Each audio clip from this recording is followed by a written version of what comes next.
Welcome to the Resilient Earth podcast, where we talk with speakers from the United States and around the world about the critical issues facing our planet and the positive actions people are taking. From the tiniest of actions to the grandest of gestures, so that we can continue to thrive and survive for generations to come. I'm Leanne Lindsay, producer and host, along with co-hosts and co-producers Scott and Tree Mercer of Mendonoma Whale and Seal Study, located on the South Mendocino and North Sonoma coasts. The music for this podcast is by Eric Alleman, an international composer, pianist, and writer living in the Sea Ridge. Discover more of his music, animations, ballet, stage, and film work at ericalleman.com. You can find Resilient Earth on Spotify, Apple, and Amazon podcasts, iHeartRadio, YouTube, SoundCloud, and wherever you find your podcasts.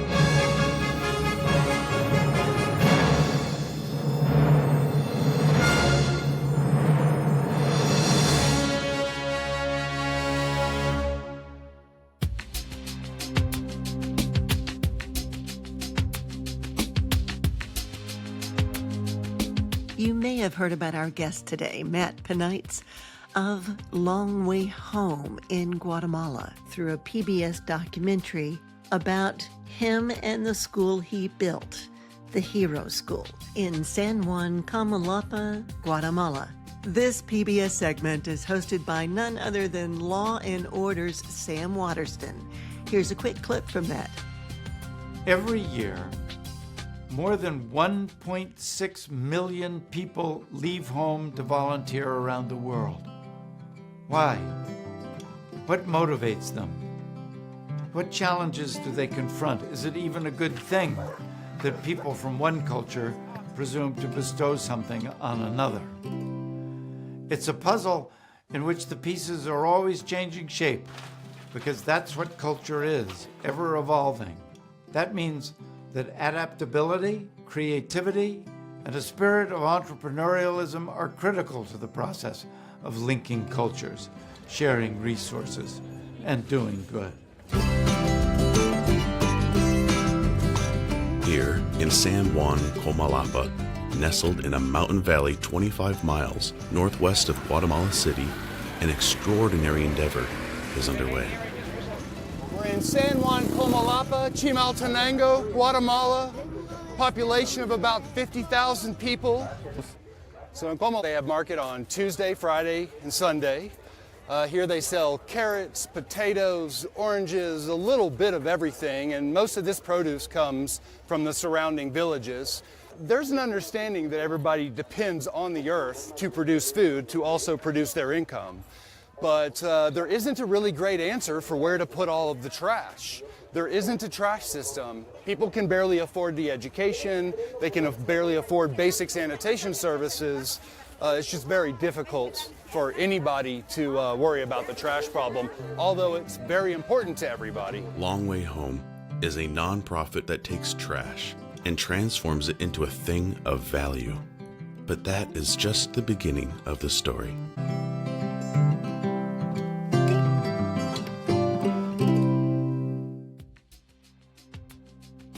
Long Way Home's mission as a registered U.S. 501c3 is to mobilize people to actively participate in democracy and create innovative pathways to economic and environmental justice through green building, employment, and education. Matthew Panaitz is the executive director and co-founder of Long Way Home, and it all started when he was a former U.S. Peace Corps volunteer from Texas, and he was stationed over 2 decades ago in San Juan Comalapa, Guatemala.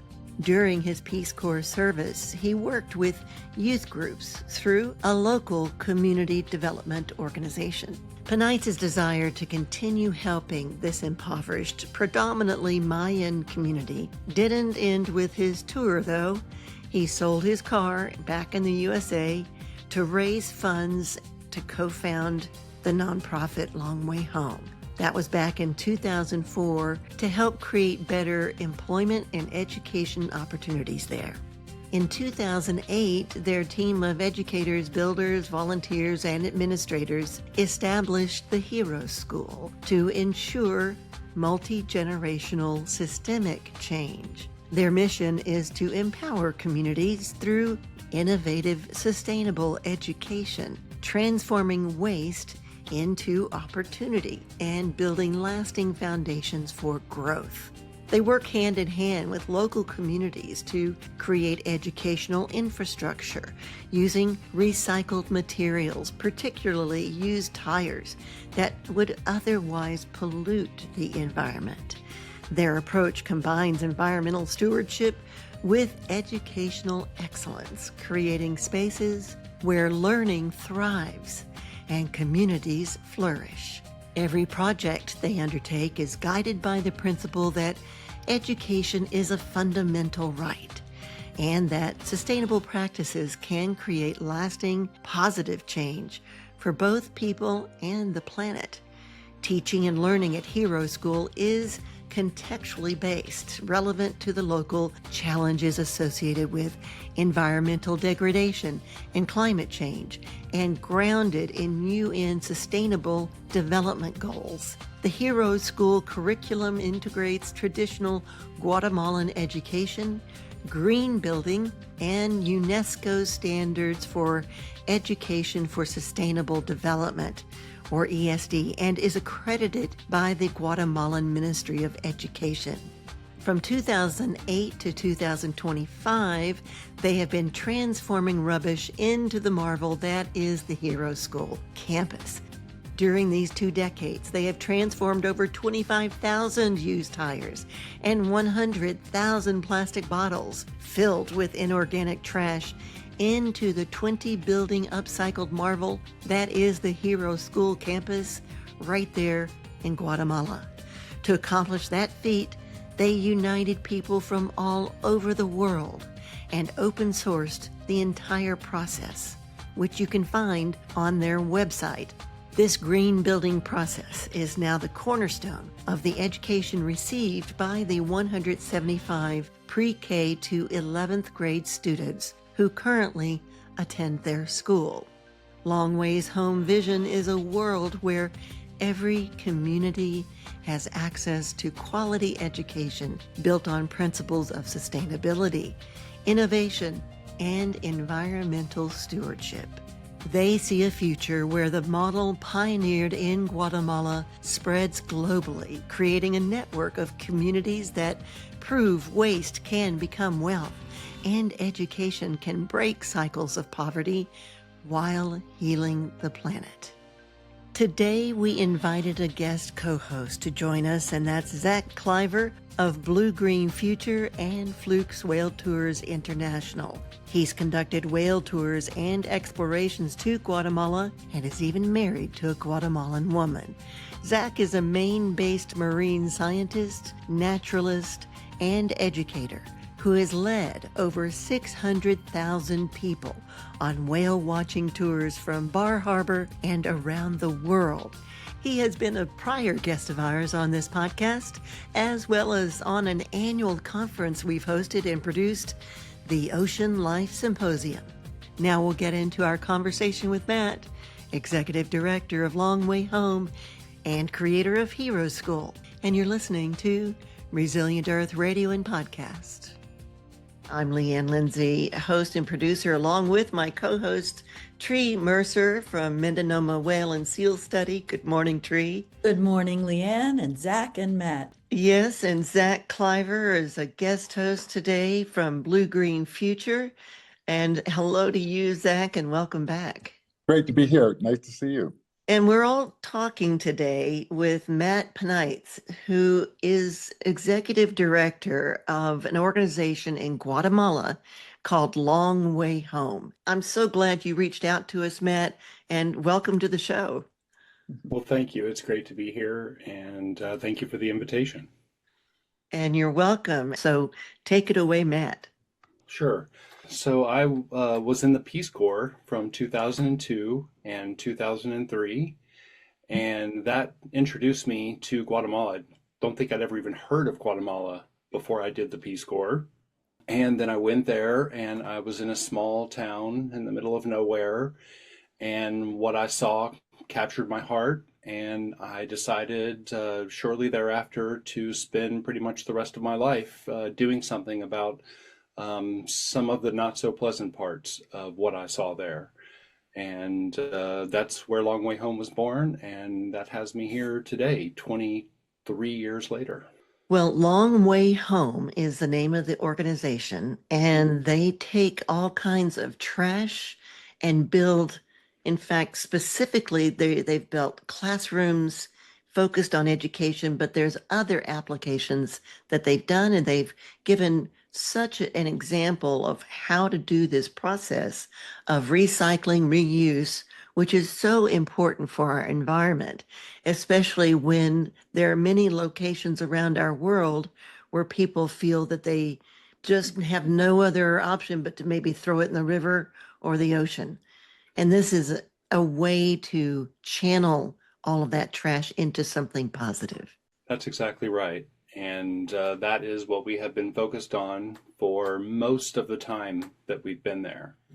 The whole thing started when, after Peace Corps, I decided to go back, right? After Peace Corps, I tried to live, a relatively normal life. I got a job and settled in school. And, there was this nagging sense that I wasn't finished. And so I sold all of my belongings, raffled my 1973 Caprice Classic convertible so that we would have some money to start off with, moved back to Guatemala. And the organization that I was working with as a Peace Corps volunteer, they said, hey, we've got this piece of property. Would you like to develop this piece of property and do youth outreach? So I said, sure, that's perfect. And so we built a grass soccer field and a basketball court. It was the first grass soccer field in the history of this town.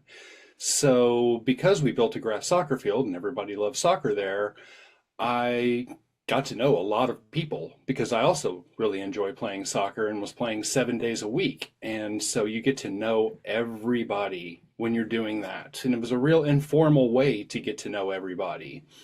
But we were also living in a house that had no electricity, didn't really have windows or doors, not really much of a roof. So we were kind of living in some of the same circumstances as the people around us, right?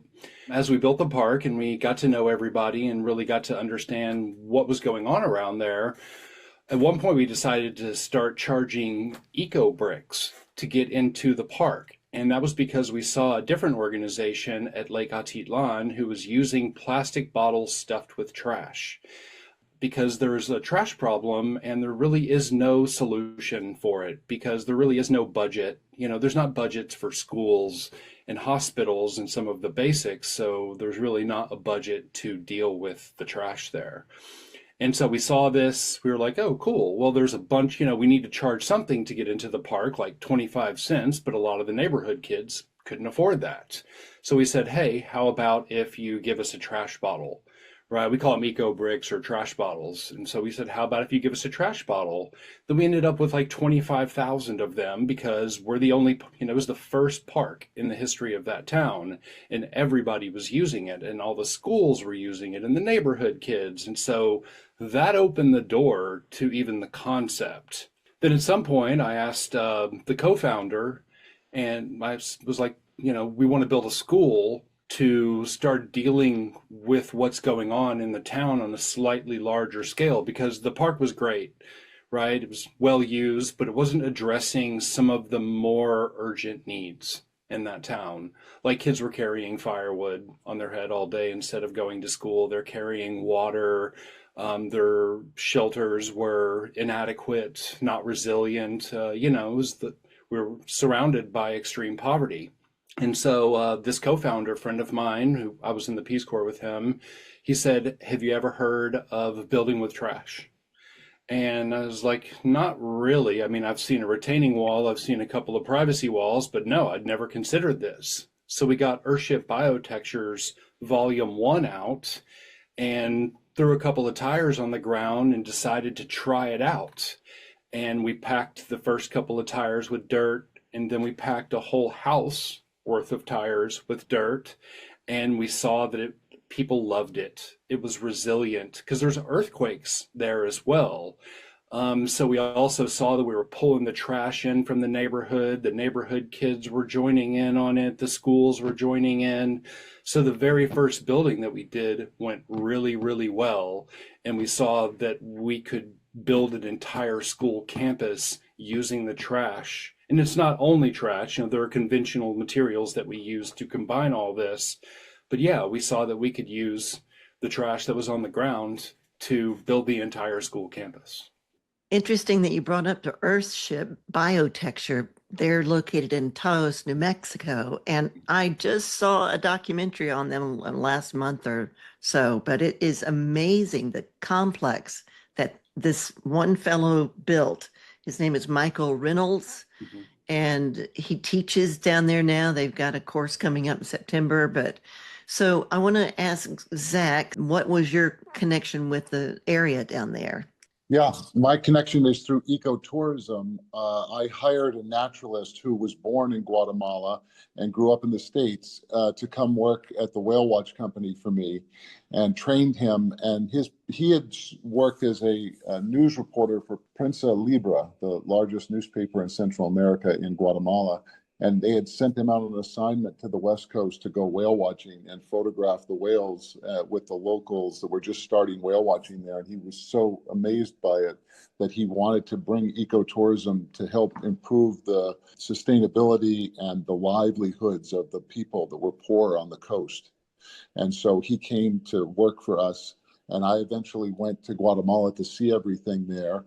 And his wife from Guatemala is a teacher, and my wife is a teacher, and she introduced us and asked us to go on a double date. And so that's how I wound up going to Guatemala 12 times since 2018. And I lived there for 6 months at a longest period. Let's talk about the location. So where were you, Zach, and where is the town where this school was built? And tell us more about that, Matt.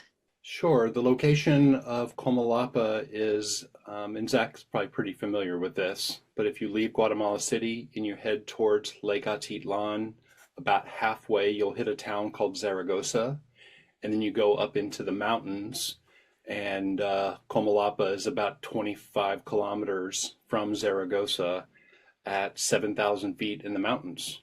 So we're in the Western Highlands. Was that area affected by the volcano eruption back in June and March? Well, we do get the tremors and we get the ash from the volcano, and but that's about it, right? The lava doesn't make it that far, but yeah, we felt it. The ash in the air, right? We get the ash for sure.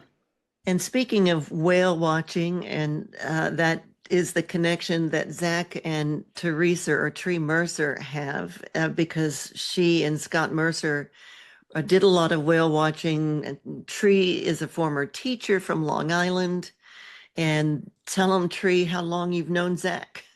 Oh, yeah. Scott and Zach go back even further than us, but at least 25, 30 years, Zach, I think we have known you. Scott ran a whale watching company out of Newburyport, Massachusetts. And actually, we met on his whale watch boat way back 28 years ago. And being a teacher. Yes, I taught for 35 years. I taught science, grades 7 through 12. And always interested in the ocean and whales, conservation, certainly very concerned about environmental issues. And Scott and Tree and I got to meet each other through a local public radio station. And then we decided to figure out a way to continue a conference that they had started called the Ocean Life Symposium during the first year of the pandemic, because we couldn't hold it in a location. So we figured out a way to put it to YouTube through Zoom, this new tool we learned about. And from that, we did it several years of the Ocean Life Symposium. Zach's been on it a couple of times. Mm-hmm. So that is our connection here. And then we decided, because of all the work we had been doing with the Ocean Life Symposium, we really wanted to do an environmental show and a podcast separate, not just as a radio show, but a podcast that could really reach a lot of countries. And right now, Resilient Earth is listened and downloaded in over 66 countries around the world and over 400 cities. People are listening everywhere. We like to talk to people about critical issues that are facing our planet and what some of the positive solutions and actions people are taking to make a difference. And you fit right in there in what Long Way Home is doing. And that's why I'm so glad you did reach out to us and ask us, about being a guest on the show, because this is exactly what we like to talk about. Things that are more positive and uplifting, because it can be very heavy and depressive, all the doom and gloom. In fact, it was Ralph Chami, who's with Blue Green Future with, Zach's joined his company. That was his first statement when he joined the Ocean Life Symposium as a guest speaker. And he said, it's not all doom and gloom. So that's what led us to doing this. And now this is a perfect example of this, the Long Way Home organization. So can you tell us, Matt, some of the successes and maybe some of the challenges that you have had along the way doing these projects? Sure, because there's so many, right? Especially the challenges. Exactly.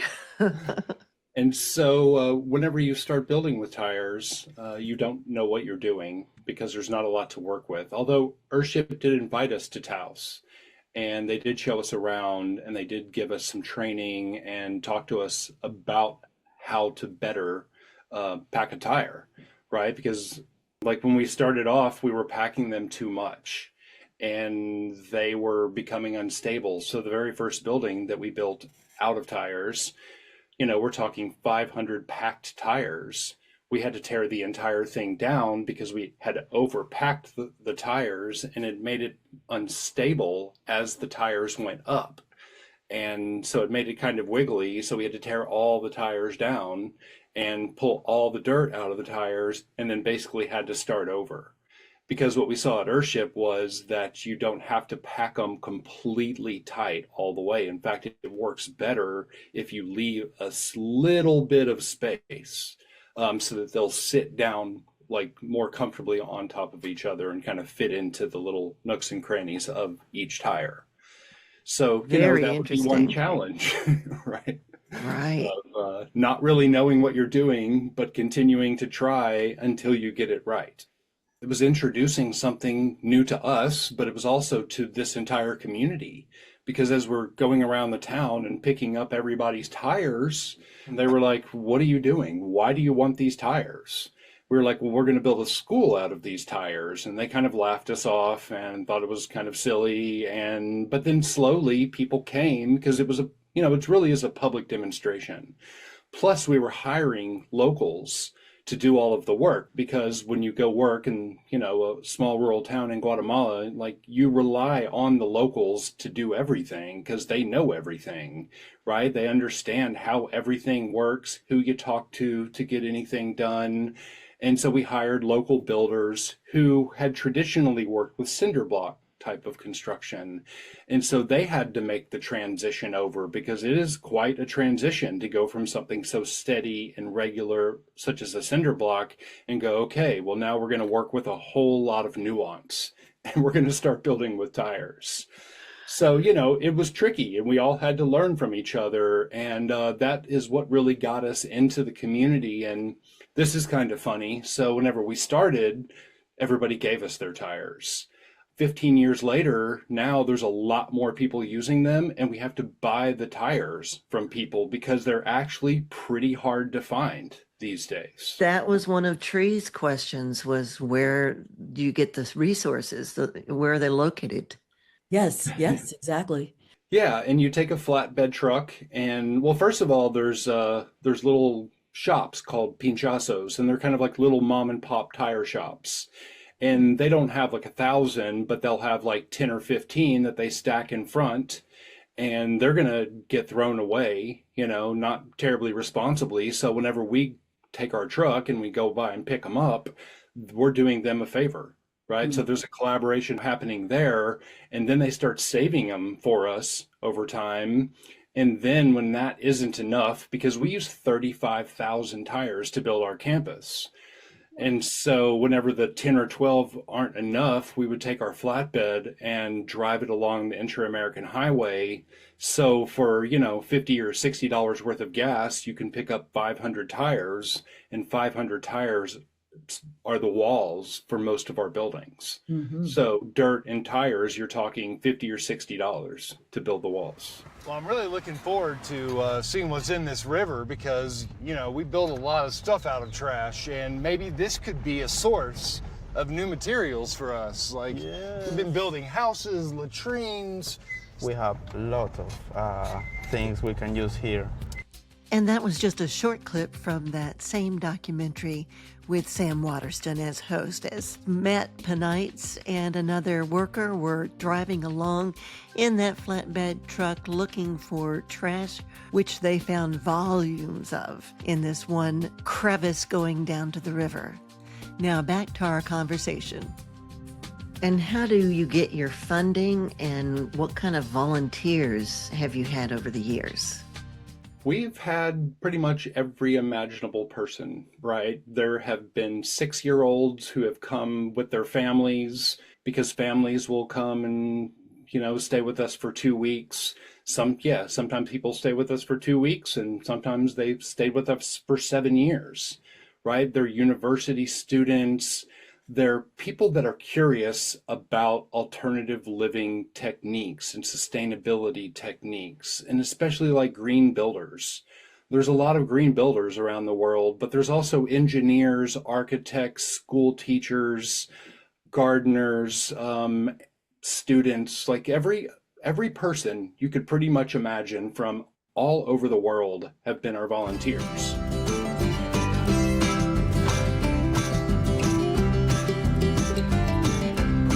My name is Nick Kirkgray, and I am from Seattle.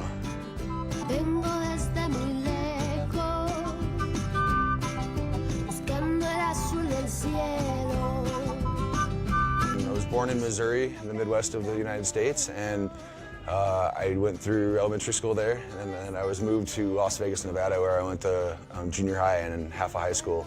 And I found that the big change in the culture, in the way that people interacted with each other, it made me think a lot about how I wanted to live my life. We have volunteers from all over the world. We have individual volunteers and interns as well, and service groups that will come for a week or so at a time as like an alternative break. A lot of people also are just traveling through Guatemala and come here on a visit and then say, wow, I want to be a part of that. I want to help out. I'm only one person, but I want to take my energy and try to use it to shift the direction we're heading into a more safe and sustainable direction. We'll be right back after a word from our sponsors.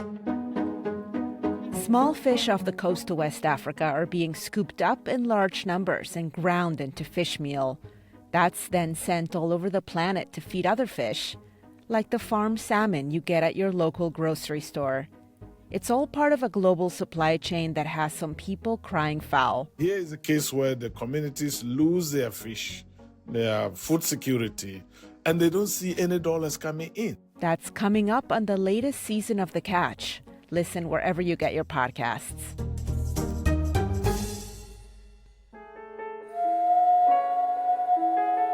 Resilient Earth radio podcast is brought to you by Fluke's International Whale Tours. We are offering week-long eco-tours to the world's preeminent locations for whales at the very best times of the year. Stay at world-class resorts and go out on the ocean when the weather is beautiful and the seas are calm. Come see whales breaching, feeding, and diving deep and learn from marine mammal experts. Find us at flukewhaletours.com. You're listening to Resilient Earth Radio and Podcast. I'm Leanne Lindsay.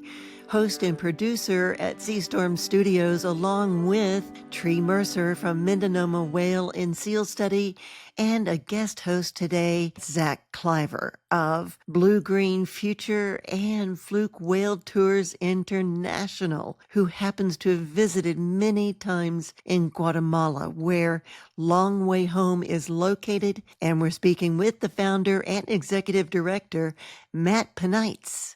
And now he's going to talk about the funding. They're also part of our funding solution because we wanted an earned income style of funding.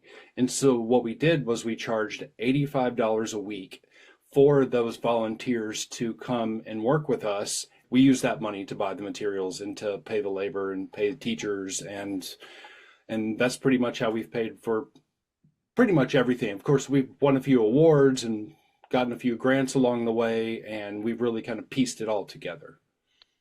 Yeah, talk about one of those awards from UNESCO, was it? Sure. And then that really leads us into the going from using tires and everything that we learned along the way, because in addition to using tires, we also use Ubuntu blocks, right? And those are you take the plastic wrappers and all the plastic wrappers that won't fit into an eco brick, and you use baling wire, and you basically make a cinder block with those. And so we used bamboo, we used earth bags. So the campus itself, there's 21 buildings. Every single building is a little bit different because the idea was to practice and experiment with infrastructure that we could also, while learning how to do it on our campus, we could also use in the community, because there are also people who need houses in the community who can't afford the cinder blocks. And so as we were trying out all these different alternative materials, we were getting accustomed to the materials and learning about the materials. And then so that leads us into the education model and that award, because at some point we did start in 2012, we started bringing students in. We brought our first 12 students in, and they were first, second, and third graders. And we saw that the teachers, they were using the state mandated curriculum, and we wanted to integrate what we'd learned during the construction process into the curriculum. And so that is called Education for Sustainable Development. And UNESCO has a 2030 agenda to comply with the Sustainable Development Goals. And Education for Sustainable Development corresponds with the fourth development goal, which is quality education. We've been integrating what we learned in the campus into the curriculum. They gave us an award for that. And I imagine both you, Zach, and Tree, you being a teacher, Zach being married to a teacher, what questions do you have for Matt at this point? Well, I was wondering, Matt, were the students who would eventually go to this school, were they involved in the construction process? We didn't have students doing the heavy labor, right? That would be like the packing of tires with sledgehammers. That was us hiring, at one point we had 25 or 30 local builders on our team. And the local paid professional builders, along with the volunteers, they did the vast majority of the super heavy work, right? Because if you're going to lay an 18-wheeler tire flat and use a sledgehammer to put dirt in it and pound the dirt, it takes 30 minutes with a sledgehammer to do one of those tires. And so what we did was got it to the point where the students could be involved. Like, for example, in the finishes, the finish work, the students love doing the finish work because you end up with a lot of mosaic type work, and you end up with a lot of cob. And so they get to stomp around in the cob and then take the cob and throw the cob against the wall and then shape it into figures such as snakes or squirrels or deer. And so if you look at our campus, you don't see any tires, right? What you see are all the figures and all the mosaic work that the students have done So like in home ec, rather than making a cake necessarily, they kind of take the same concepts and they make cob, and then they take that cob and they apply it to the walls and they turn it into shapes. What again is cob when you mentioned that, but also I liked the images of their handprints on the walls as well. Mm-hmm. So cob is a mixture of basically sand and dirt and straw and water, right? And depending on the consistency that you're looking for, you add different portions of that. And then you put it on a piece of plastic, and then you stomp it around and you fold it over and you turn it into what is ultimately people use for adobe, right? People make adobe bricks out of this exact same type of material. Well, that's very creative. And Zach, what question do you have right now for our guest? From the ecotourism perspective, traveling around all through Guatemala, I'm always looking at it through that lens. And one of the concerns, with bringing Western tourism is always the plastics and the pollution, right, in places. And you see that, and we're not used to that so much in our parks and beautiful landscapes and things, but it's such a challenge in less developed countries to manage that plastic and waste. We've been very fortunate. We go down to the Pacific Ocean to a place called Monterrico. We go down to the beach on the ocean and watch the sun rise, and then go down and watch the sunset over the ocean. And I always go down each morning and night with 2 garbage bags, and I just pick up a bag of garbage, 2 bags of garbage every time, and bring them back. But there they often wind up having to burn it. They try to burn the plastic.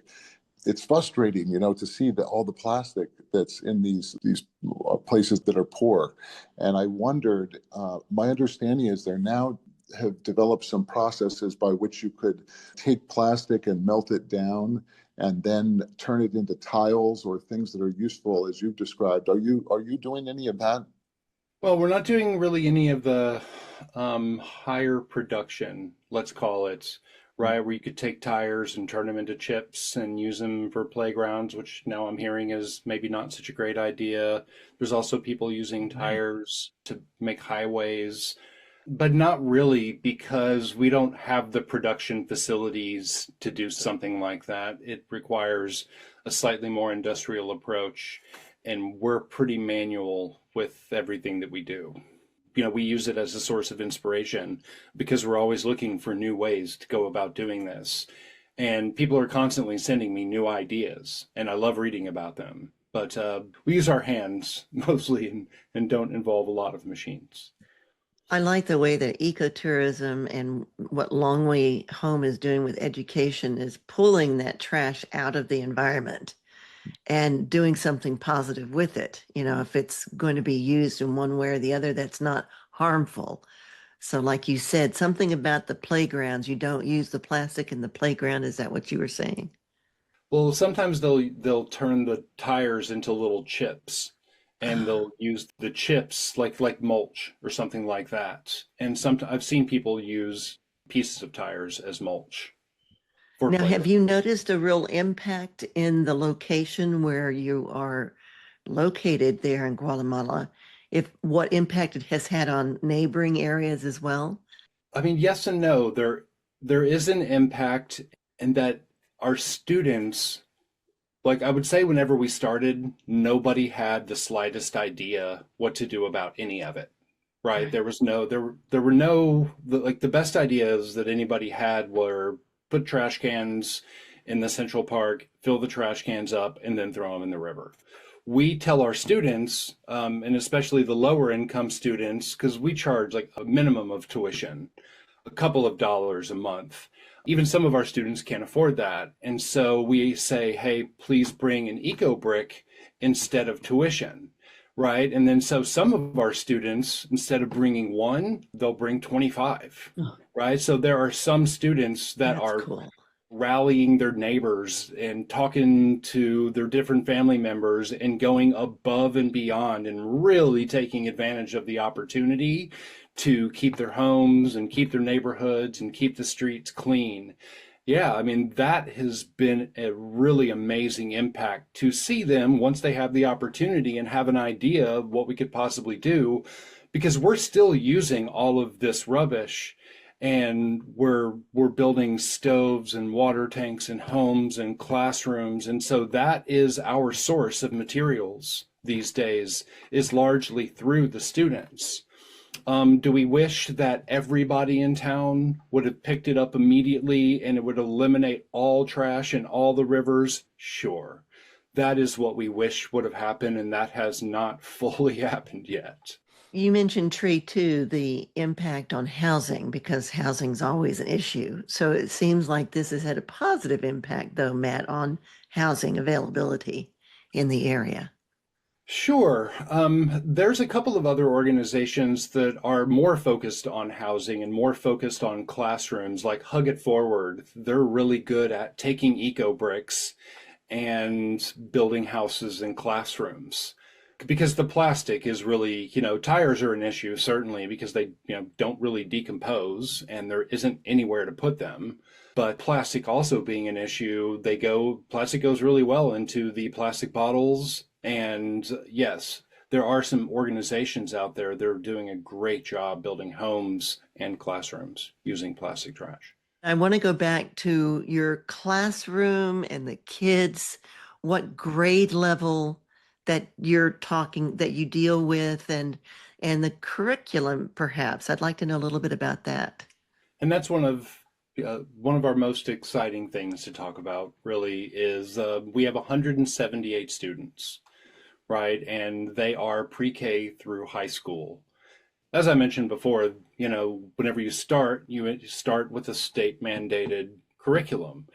And that is the foundation for what we're doing now, because if you come up with an entirely original curriculum, it's difficult to scale it. And so we came up with a curriculum and lesson plans that adhere to the state requirements. Like, for example, in the 7th grade, rather than having a somewhat abstract curriculum instead of lesson plans, we focus on building ventilated stoves for the families. The number one reason people go to the health clinic is because they cook over open flames indoors, right? And then multiple family members get sick, plus you're using tons of firewood.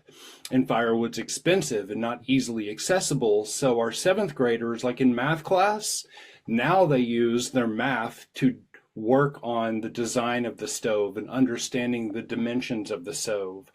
So in the 8th grade, they're doing water tanks, another major issue in Guatemala. In the 9th grade, we're doing compost latrines because sanitation is an issue.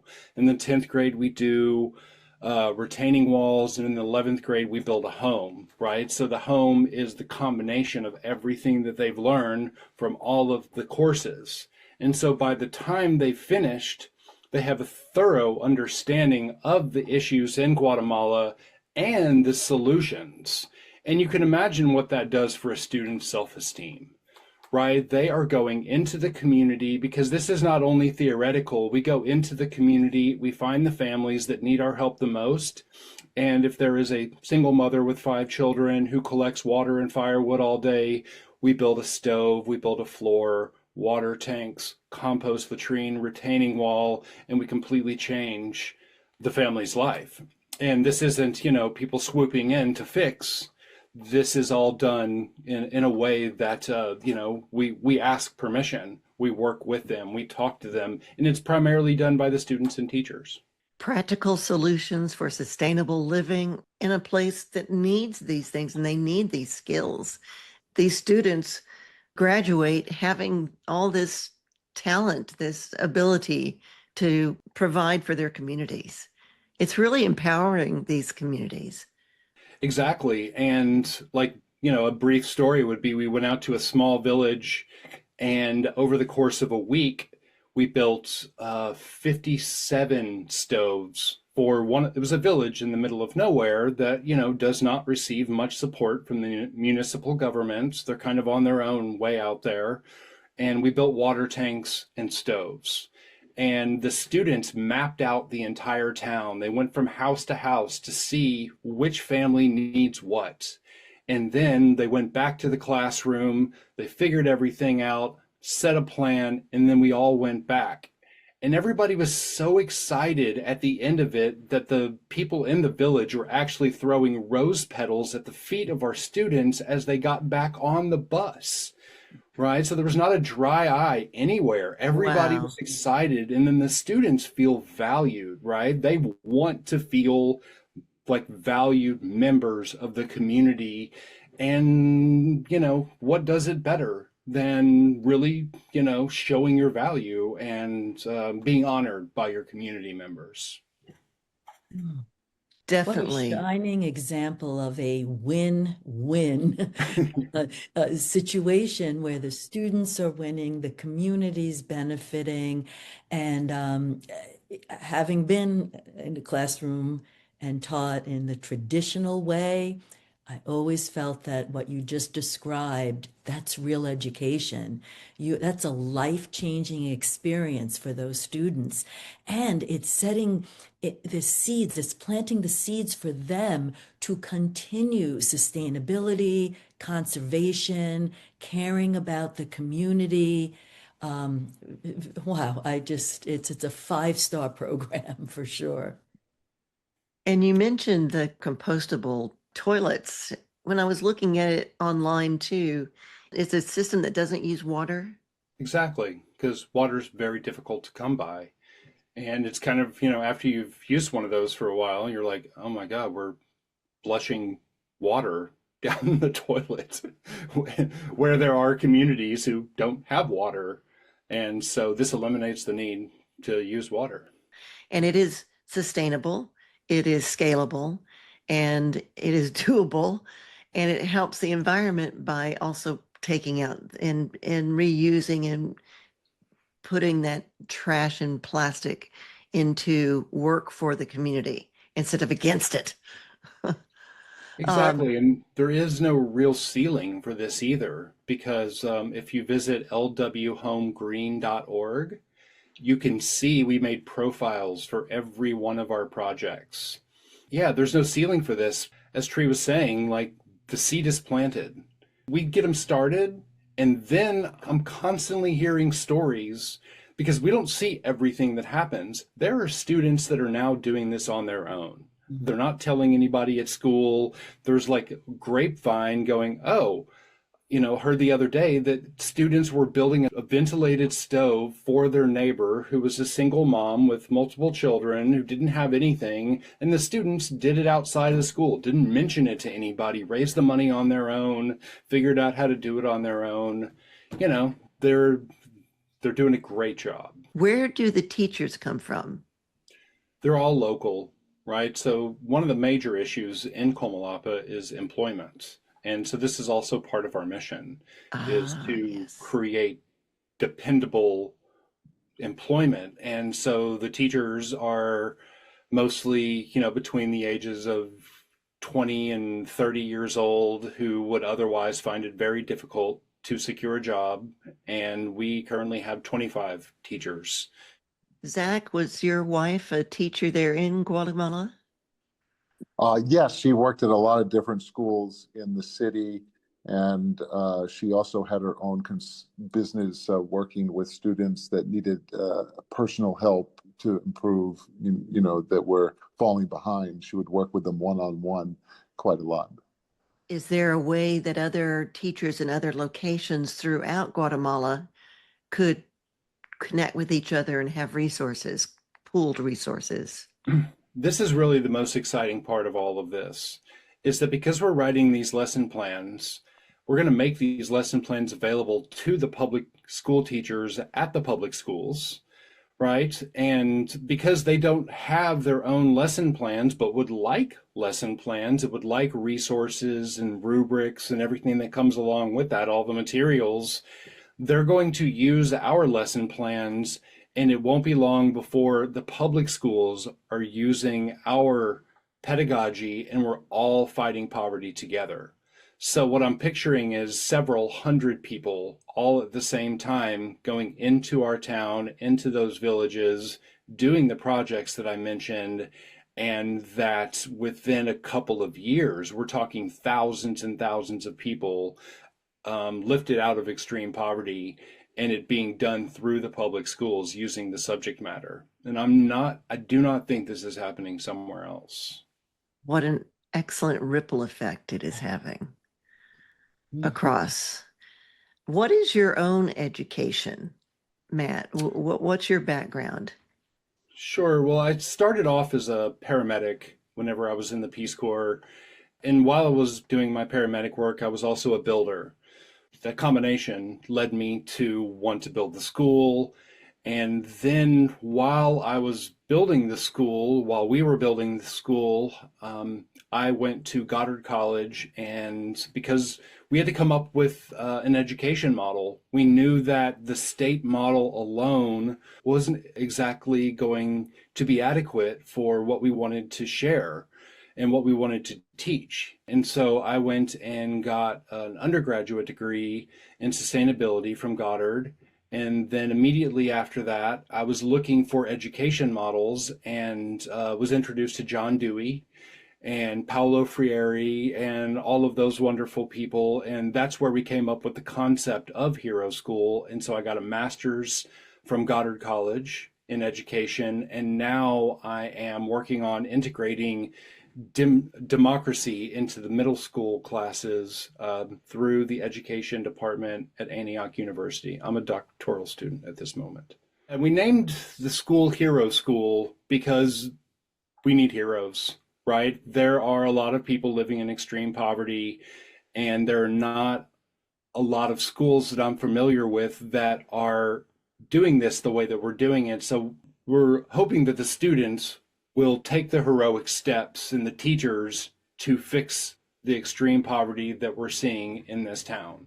And so we do hero work. And I know it sounds a little cheesy. I was like kind of on the fence as to like, should we call it Hero School? Is that kind of ridiculous? And everybody's really modest about the whole thing because nobody actually wants to be called a hero. You know, I would never say that about myself, and the students and teachers really kind of don't want to say it. But as a unit, we feel really comfortable saying that we're going to go out there and do heroic work.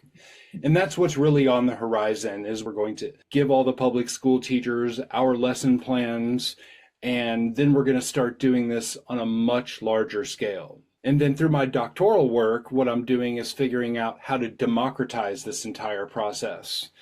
Because, you know, it can get out of hands, or like we need clear, concise communication. We need some structure. We need to figure out how we're going to all work effectively together to do this. We want everybody's ideas from all over the world to come into this space. So that's what we're focused on.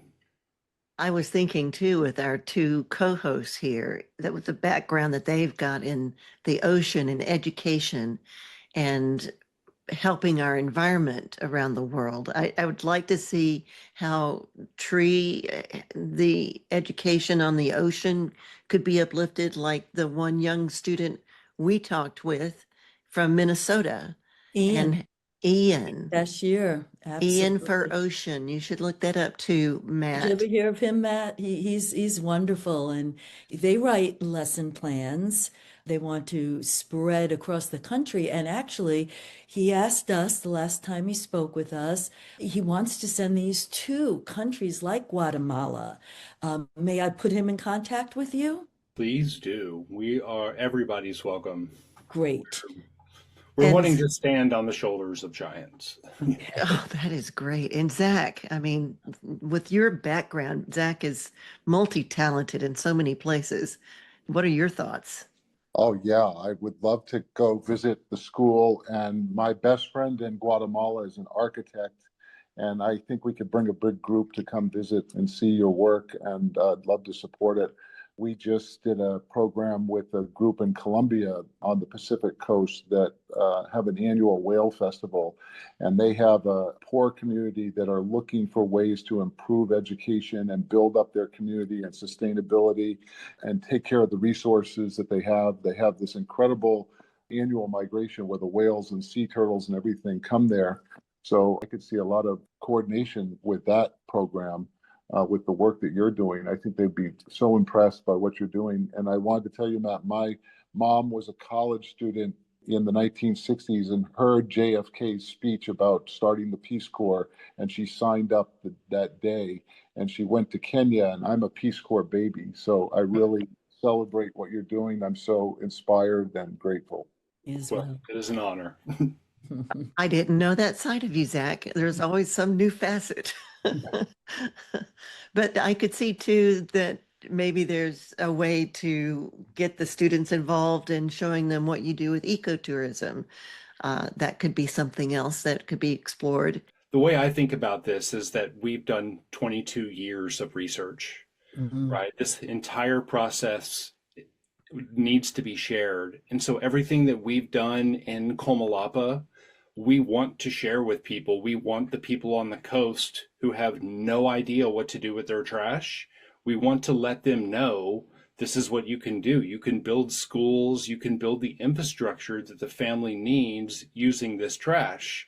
And rather than them spending 22 years trying to figure out how to do it, we'd rather cut that down by 21 years and share all the information, and it's all ready and available. And our foreman started with us in 2009, right? That means that local Comalapan has been working as our foreman for 16 years.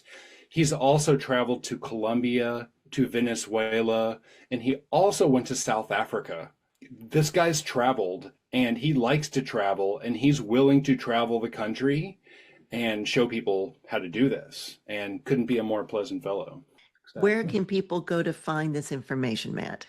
If you go to lwhome.org, that's our website. lwhomegreen.org is connected to our website, but because there's so much information there, we had to create a whole other website for it. And I'm always accepting emails. So matt@lwhome.org. I don't sleep that much. Completely available all the time. And so I am ready and willing to answer questions and facilitate this entire process. They can volunteer at our school, and they can stay from anywhere from 3 days to 21 years. As I mentioned, our model is to do sustainable development. People have been coming to volunteer. Well, since COVID, we went from having regularly 8 volunteers to 1 or 2. And so now we're really dependent on donations to keep going. And so at lwhome.org, you could figure out how to donate and how to volunteer. And I see Mr. Scott Mercer has joined the show here too. Hello, Scott. I was just going to encourage Matt and Zach to exchange information before you guys sign off. Zach is very well connected in Guatemala, as he attributed to a couple of times. He knows a lot of people who are very active in the area, both ecologically and economically. Matt, I just want to thank you a lot. The question I had for you is, how did you ever find us? I understand you contacted us. Yes, my brother, his outreach guy said, I'm going to help you because we're really good in the field, right? We spent all that time living in Guatemala, doing the construction, building the curriculum, but what I'm not great at is outreach. And so my brother's outreach person said, I'm going to help you. You need to get out there. You need people to know who you are. And we're kind of modest, unfortunately, about what we do and how we go about it. And he goes, you can't be modest anymore. It's not fair to everybody else that would like to know this. So he's helping me get the word out. Wonderful. What a great question, Scott. Yeah. Thank you. Well, you're sitting right almost next to Mr. Connection. We can use some connections. Yeah, and we will spread your word. We really will, because it's important. What you're doing is so valuable, and we're very grateful for your time today. At the heart of Long Way Home is a remarkable community school, built by green building volunteers, staffed by local teachers. It features a unique curriculum designed to empower students to be creative leaders. My interpretation of the vision when we first got here was to help reinforce and bolster the local Mayan identity through education and by giving them the skills that they'll need in the future to survive as a people. And that will do it with our conversation with Matt Panaitz, founder and executive director of Long Way Home. Many thanks to my co-host, Tree Mercer of Mendonoma Whale and Seal Study, and our guest host today, Zach Cliver of Blue Green Future and Fluke International Whale Tours. I'm Leanne Lindsay. Thanks for listening to Resilient Earth Radio and Podcast.